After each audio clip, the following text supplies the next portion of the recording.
So when I'm filleting a pike, it's a little bit different than a walleye. The pike have a Y bone, the walleye have more of a cross, is what it is, coming off the spine.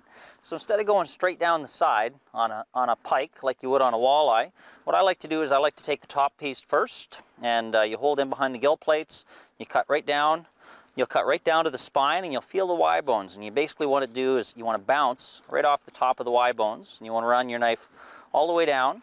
So now you've got your Y bones exposed. The next thing you do is very similar to a walleye. You're going to just trim down around the outside of the Y bone, and you're going to go in. It looks like a giant hourglass is what this bone structure looks like.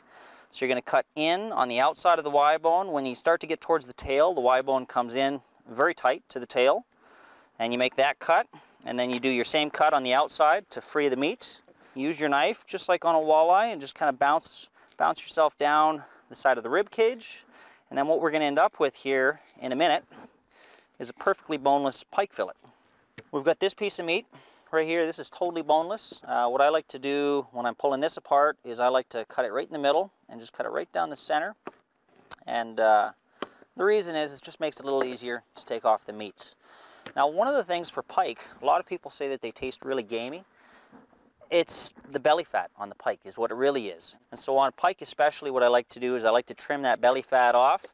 You don't really want to cut into it too much. You more just try to push it off. And then what I like to do is I like to be able to grab at the tail and use it as a grab to help me pull the meat off. Now, when you are pulling the meat off, occasionally you'll go through the skin. It's not a big deal. And just go nice and gently when you're pulling this meat off, and the meat should separate. And there's one totally boneless pike fillet, completely boneless. And the last chunk of meat is the chunk of meat right in between the Y bones and the spine. If you take your time at this, you can run on the inside of the Y bone this time, and then on the outside of the spine. You know, that's one way to do it.